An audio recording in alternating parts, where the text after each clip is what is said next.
My dad used to say, only losers think about living out of a car, then turned around and gave my little brother a Tesla. But when I became a millionaire from the very thing he mocked, the whole family suddenly came crawling back, begging for money. Want to know what that so-called trash kid did to become the one who made them all eat their words? Stick around for this wild story. Alex was born into a family where favoritism wasn't even hidden. 2 brothers, but only one was called the future. That was Noah, the younger by 2 years, a straight-A student, always on the honor roll and worshipped by the family like he was America's golden boy. And Alex? He was the one Dad called a failed prototype. They lived in the suburbs of Boston, a tidy 2-story house, books everywhere, and pressure that never let up. Dad was a college physics professor, a man whose stare was as cold as lab glass. Mom had a soft voice, but sharp edges, the kind who could smile sweetly while making you feel like a total disappointment. She never had to raise her voice to make you feel like you failed. Since they were kids, Noah's photos were pinned to the fridge every time he got an A, won a science fair, or scored a scholarship to some Ivy League summer camp. Meanwhile, Alex barely scraped by in school, but he spent his time messing with engines, building car models, and begging to work at the local auto repair shop. At 14, that kid was already willing to sit for hours cleaning spark plugs just to understand how a car could glide down the road like that. Dad laughed when he heard about it, but not the warm kind of laugh. It was a smug little smirk, the kind that said he didn't see that as a real job. Cars are for speed junkies and criminals, he said over dinner, after Alex talked about the Nissan 350Z he'd just learned to take apart. You don't want to end up pumping gas for a living, do you?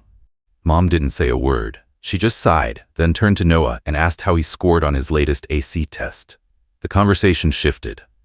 Alex just sat there, silent, holding a bowl of cold rice. Being ignored started with the small things. Alex's birthdays came with store-bought cake. Noah's? Celebrated at fancy Italian restaurants. When Alex got his first driver's license, no one asked what car he wanted to drive. But when Noah turned driving age, Dad handed him the keys to a brand new Tesla and said, "You need something that matches your academic level." Over time, Alex realized that in this family, grades mattered more than passion. Every time he came home with grease-stained clothes after a shift at the garage, Mom would frown like he'd just brought shame into the house. "Why can't you learn to dress properly like Noah?" she'd say while folding his brother's button-down shirts. One time, Alex secretly brought home an old turbocharger to study. He spent days piecing it together in the shed out back. But one afternoon, he came home to find everything gone. Mom said gently, "I threw that junk out.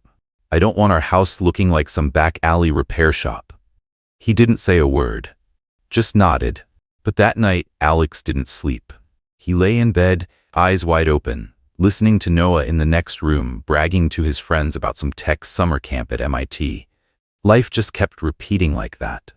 Awkward dinners, eyes that never really looked at him, and that constant sting of, "Why can't you be more like your brother?"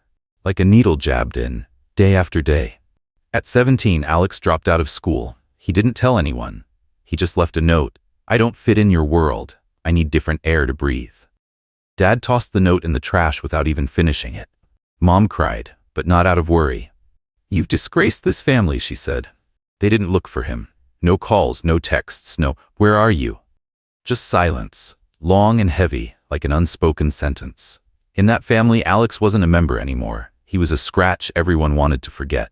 Las Vegas wasn't a place to heal, but for Alex, it was big enough to disappear into, loud enough for engine noise to drown out the questions in his head. After leaving home, he drove his beat-up Toyota straight to the east side of Vegas. No one waiting. No goodbyes. The car was his home. The back seat piled with cheap tools and a few worn-out clothes. Alex showered at a 24/7 gym, ate canned noodles in his car, and slept in Walmart parking lots. A nobody with no family, no future, just a head full of wild dreams. It was in that place where no one cared who he was that Alex first saw them. Modded cars tearing through abandoned industrial lots like bullets. No plates, no rules, just speed, burning rubber, and drivers with eyes lit up like wild animals. Nobody thought a rookie like Alex would last. No crew, no money, no reputation. But he had guts, and hands that knew every groan of an engine. Alex hustled his way into a job as a shop hand at a tiny underground mod garage hidden beneath a tattoo parlor. The guys there called it the Shadow Garage, a place that built rides for street racers.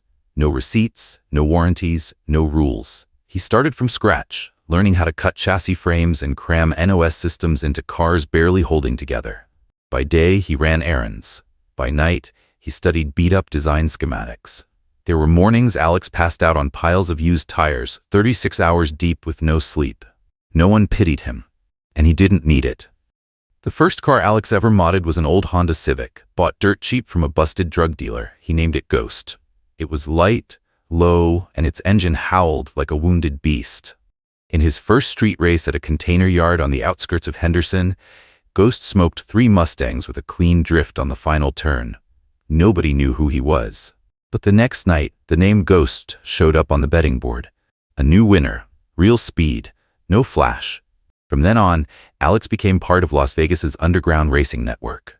Each week, racers gathered at a different spot, sometimes in an abandoned basement, sometimes out in the desert, sometimes on rooftops of half-finished buildings. Organizers used walkie-talkies. Cameramen flew low drones to capture footage. No cops, no evidence, no witnesses. Alex kept his identity hidden. He went by Redline, the final limit of the rev counter, a name cold and dangerous enough to earn respect. 3 months in, he hadn't lost a single race. Tuner crews started paying attention. Racing syndicates made offers. But Alex didn't want to join anyone. He built his own crew, Redline Syndicate, only taking in people who clawed their way up alone. No connections, no family name, no safety net. At the same time, Alex quietly started documenting his journey. No face reveals, just shots of him tuning ECUs at midnight, engines screaming in back alleys, or him piecing together a turbo kit in a junkyard like it was sacred work. His vlog started to spread, an anonymous YouTube channel titled Redline Underground. No one knew who he was, but tens of thousands started tuning in. Racers from Chicago, LA, even Miami started talking about the name. A mystery driver who won without the noise. A guy living in his car, building his own machines, racing on his own terms. Back in Boston, his parents still told relatives that Alex was drifting somewhere, still figuring things out. Noah, meanwhile, was in his second year at Harvard, one of the few students landing an internship at a venture capital firm. A write-up about him ran in the high school alumni newsletter, complete with a photo of him standing next to a Fortune 500 CEO. Alex never mentioned. Still the son they're no longer in contact with. If they knew the BMW M3 that went missing 3 months ago was the same car Alex had stripped down, rebuilt, and disguised with matte paint and high-end anti-tracking tech, they probably would have called the cops. But they didn't know. And Alex didn't care. For him, every time he floored it past the finish line to a roar of cheers, it erased that voice from the past a little more. Why can't you be more like your brother? He didn't need their approval. He didn't need them to be proud. Alex had rebuilt himself from the ashes they left him in. And now, every drift, every red line hit was telling the rest of the story. The city started to recognize the name Redline, far more than Alex had ever imagined. Not because he showed off, but because an underground reporter in Vegas traced the vlog, tracked down the races, and started connecting dots with hidden player profiles. The article dropped in a major auto magazine special feature. Redline, the hidden millionaire of American street racing. No face photo, just a silhouette hunched over an engine, oil-stained shirt, and a short quote from a rival racer. He's a ghost. No parties, no flex, just speed. Alex didn't care much. He was used to being known only by the sound of his engine. But 2,700 miles away, someone held that magazine with trembling hands. His mom sent the first email in 4 years. Just one line. Alex, can you come home for dinner? The whole family wants to see you. He read it, but didn't reply. A week later, his dad called, for the first time since the day Alex walked out. The voice was still dry, still stiff, but tried to sound gentle. I think it's time the family sat down together. Alex didn't believe it, but he said yes. Not out of curiosity. He just wanted to see what kind of performance they were about to put on. Dinner was held at the old house, the same white-painted porch, open kitchen, and that familiar rose-scented perfume Mom always wore. Almost nothing had changed, except for one thing. For the first time, Alex saw their eyes actually look at him. No more avoiding, but not entirely real either. Noah opened the door, grinning like there had never been a gap between them. "You look decent," he said, like he was reassessing something they'd once thrown out. On the table, Mom had made the roasted chicken Alex used to love.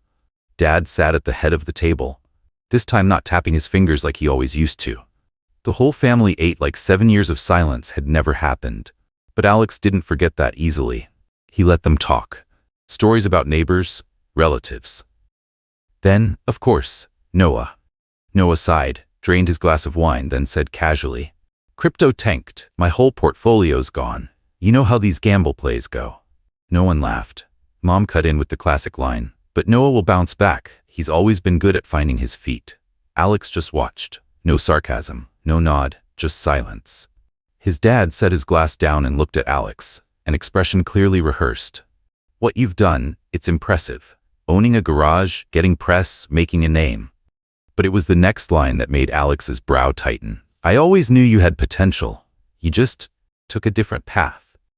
A few years ago, that would have lit him up. Now, he just smirked. "I took the right path. You just didn't have the eyes to see it back then." The room paused for a beat, but they quickly smoothed it over with a flurry of questions. About the size of the shop, how many employees he had, profit margins, future growth plans. Not one question was, "Are you happy? How are you living? Who's by your side?" After dessert, his mom pulled a folder out of her bag. "Just something for you to look at. No pressure." Inside the folder were mortgage papers, debt notices, and a revised home appraisal for refinancing. Dad leaned back, hands clasped, voice lowered. "We didn't want to ask, but we're in a tough spot. Noah lost most of his investments. Your mom's about to retire, and the university's cutting funding. This house, it's the only legacy we have left." Mom reached out and took his hand. "We don't want to lose this place, but we need around $300,000 to keep the deed."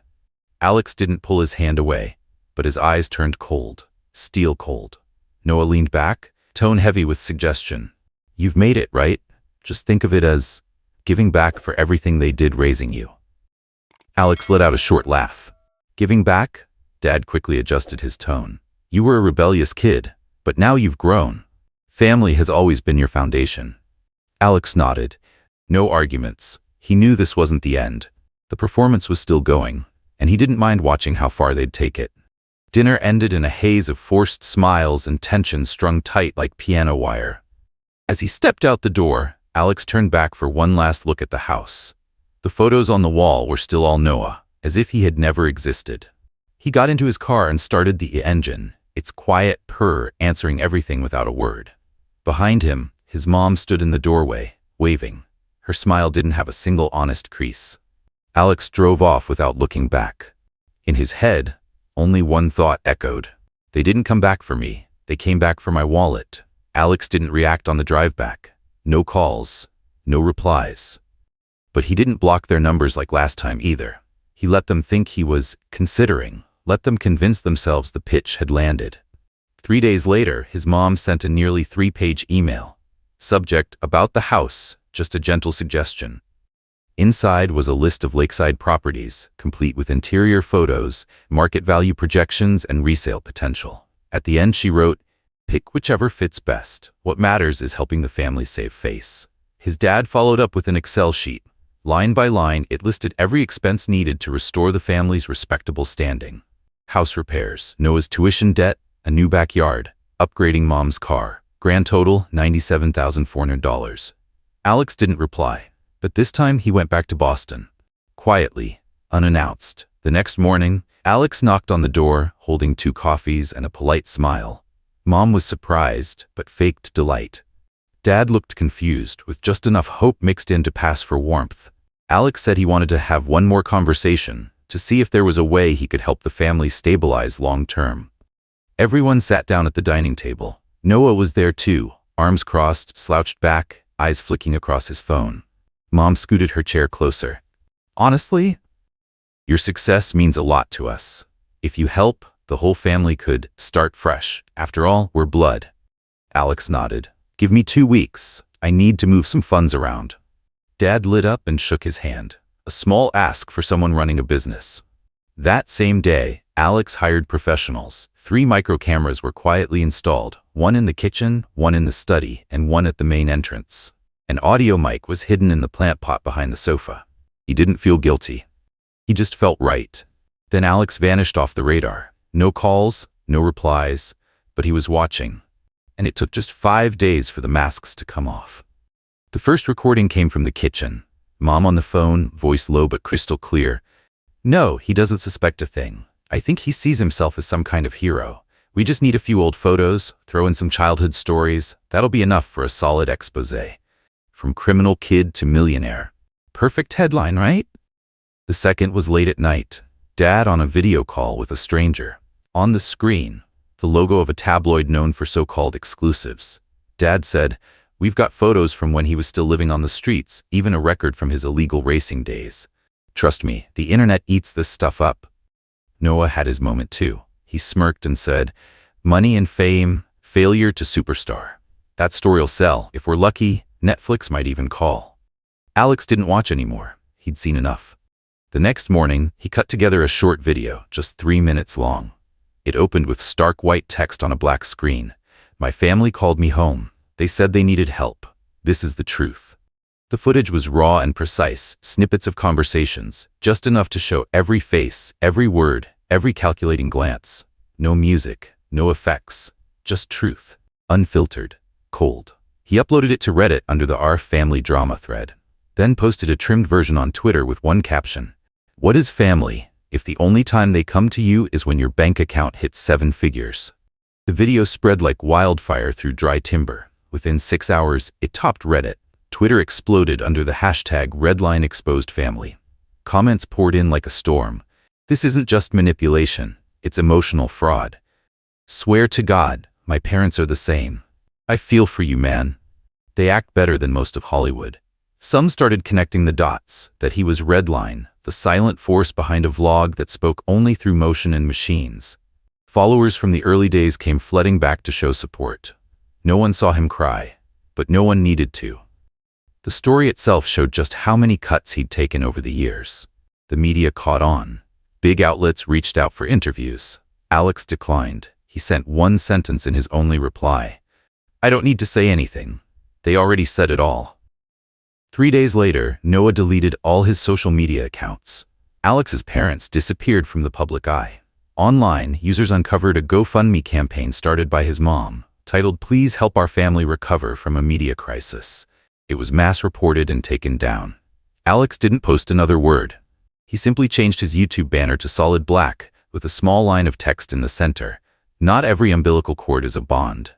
After that, Alex stayed silent. But the internet didn't. Everything his family had tried to hide for over a decade was dragged into daylight in less than one night. The cold voices, the calculated words, the slippery glances, they were clipped, shared, and replayed millions of times. People weren't just angry for Alex. They saw themselves in him. The wounded kids still expected to say thank you. The comments piled up beneath the post like a flood. "This is exactly my parents. They only show up when they smell money. This isn't family. This is textbook manipulation." They exposed themselves. You just turned on the light. From Reddit to TikTok, YouTube to Instagram, the name Redline was no longer just a mysterious racer. It had become a symbol for the forgotten, the dismissed, the kids written off, who rose on their own and became something their families never saw coming. Noah stayed silent for 2 weeks. Then came the fallout. He was suddenly cut from a major interview round. A fintech startup that had once planned to bring him on as an advisor abruptly froze his file. A former colleague quietly revealed that the company felt uneasy about the candidate's personal background, specifically a family scandal spreading online. Noah posted one final status before locking all his accounts. "Sometimes you lose more than you expect over a clip that seemed harmless." But it wasn't just a clip.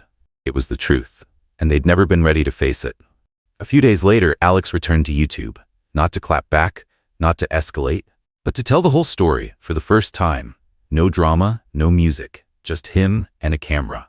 The video title, "My Family Wanted Me When I Got Rich." The shot was simple, a metal table, an old t-shirt, and Alex. No slogans, no tears, just the steady presence of someone who'd once been suffocated to the edge of breath. He told it from the beginning, the supermarket birthday cakes, the toolbox thrown in the trash because it looked like junk. The silent dinners where the entire house revolved around one name.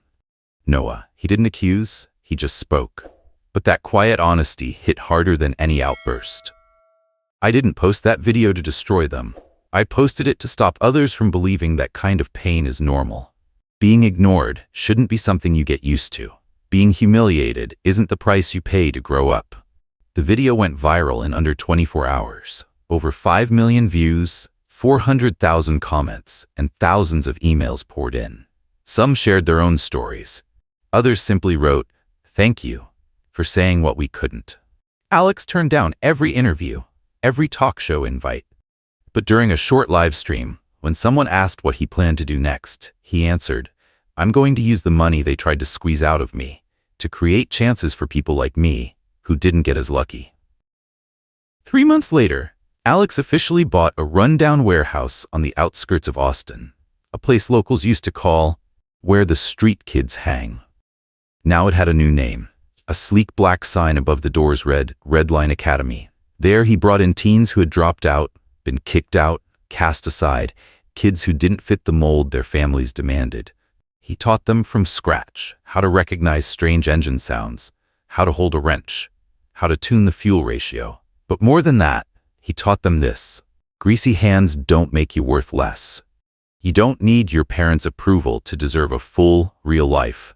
One afternoon, as Alex rolled a bike out of the shop, he spotted a 16-year-old kid, skinny, acne-covered, standing outside, watching through the glass. The kid asked quietly, "Are you really Redline?" Alex nodded. "My dad called me trash too," the kid said. "But I love cars." Alex opened the door and handed him a pair of gloves. "Come in. Around here, we're all premium-grade trash." No one knew how long the project would last. But in that moment, Alex knew. He didn't need to prove anything anymore.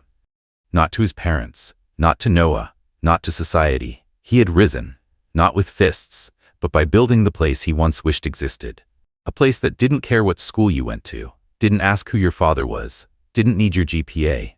All it asked was that you were ready to start over. And that was what his family never understood. Some people don't need a hand up. They just need the world to stop pulling them down. Nearly a year after the final video went live, the name Redline still echoed across social media. But now it wasn't tied to family drama or tabloid spins. Now it appeared alongside words like mentor, builder, game changer.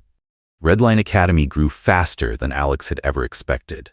Partly because the number of students kept rising. Kids stuck in that fragile space between disappointment and dream, showing up like this place was their last exit. But more than that, because what Alex had built wasn't just a garage school, it was a sanctuary. A place where anyone once labeled useless could redefine who they were, on their own terms. Even after hiring managers, engineers, and staff, Alex kept his old habits. He still taught the first Monday class himself. Still tweaked engine blueprints by hand. Still sat at the back of the shop each night, listening to the hum of machines like it was his personal ritual. When reporters kept calling, emailing, sending interview invites, he had his assistant respond with one line: "Thanks, but not interested." When Netflix came knocking with a docuseries offer, already sending a crew to scout the location, Alex just smiled. They wanted to tell the story, from the kid kicked out into the streets to millionaire business owner. But for Alex, that story had already been told, and he had no interest in hitting rewind. "I don't need to be understood more. I need to be left alone," he said, wiping down the freshly rebuilt engine. Fame didn't change his rhythm. He still drove the same beat-up pickup to the farmer's market every Sunday, still wore the same faded black t-shirts, still didn't carry a leather wallet. But there was one thing he never skimped on: modded cars. The Nissan Skyline GTR, the one he used to dream about back when he was sleeping in a Walmart parking lot, finally stood in his garage, not as a showpiece, but rebuilt from scratch, engine to axle, by Alex and his two most trusted students, twin-turbo V6, custom ECU, midnight purple paint that only shimmered in the early sun, quiet but unmistakable. He named it Ghost 2. One autumn afternoon after class wrapped, Alex took Ghost 2 up the winding mountain roads north of Austin. No racers, no crowd, just the steady whine of the engine and tires carving clean arcs through every curve like muscle memory. The forest had just begun to turn gold. The sun leaned slow toward the west. At the summit, no fanfare. Just an empty stretch of dirt overlooking the whole city. Alex killed the engine, stepped out, sat on the still warm hood, pulled a soda can from his back pocket, popped the tab. No alcohol, no cigarettes. Just a quiet moment where no one was asking, "When will you grow up? Why can't you be more like your brother? Do you know how much you've hurt your mother?" The breeze moved soft across the ridge. Far below, the city lights began to flicker. Like stars that had lost their way, Alex exhaled. Not deep, not dramatic, just enough to let go of all the old expectations that had once pressed down on his shoulders. A stronger gust swept through, lifting a swirl of golden leaves around his feet. Family is what shows up when your bank account hits 7 figures. The words came out like they'd been sitting in his throat for years, just waiting for the right moment. He didn't feel sad saying it, didn't feel smug either, just felt right. He remembered the last time his mother hugged him, not when he left, but when he was a kid burning with fever, calling her name in the middle of the night. And she came, not to comfort him, but to say, "Stop bothering everyone." The memory itself was blurry, but the feeling? Still sharp. He didn't feel anger anymore. Didn't need apologies. Didn't hope for understanding. Next to Ghost 2 sat a small suitcase. Inside were just a few things. The notebook from the earliest days of Redline Syndicate, a torn black t-shirt with the first Redline logo printed by hand, and a wristwatch, his mother's birthday gift when he turned 10. The last gift he received before the comparisons began and never stopped. Alex took out the watch, adjusted the time, then placed it in the trunk. Locked it. Dawn had long passed. The sky was sliding into dusk. He didn't plan to sleep on the mountaintop. But he needed this moment, a milestone, to remind himself he had reached the end of the old road. And the next one, he would draw it himself. As he started the engine, the HUD lit up. System ready. Alex smiled, shifted gears, and the car glided down the mountain like a silent arrow. Near the bottom of the road, a notification pinged on his phone, a message from a new student. "I just got kicked out for saying I want to be a mechanic. Can I still come?" He tapped back. "Tomorrow, 8 a.m. Bring bare hands and an open mind." It didn't matter who that kid was. All that mattered was they were starting from the same place Alex once had. And that's all it takes to begin again. Not everyone born with your blood deserves a place on your journey. Some families only know how to love you after you succeed, and only remember you when they need something, not when they miss you. Alex didn't need forgiveness. He just needed to be released from the twisted cycle of expectations that was never his to carry. Sometimes, growth doesn't come from climbing higher. It comes from knowing exactly who doesn't deserve to be carried any farther. Alex's story was never about revenge. It was about reclaiming peace by walking away from the relationships that once made him feel small. And what about you? Have you ever felt like your family only started seeing you once you succeeded? Share your story in the comments, because someone out there might need your voice to find their courage. If Alex's journey resonated with you, don't forget to subscribe to Family Drama, where every story pulls back the curtain on the raw, real corners of life. And sometimes, those stories are the lessons we didn't know we needed.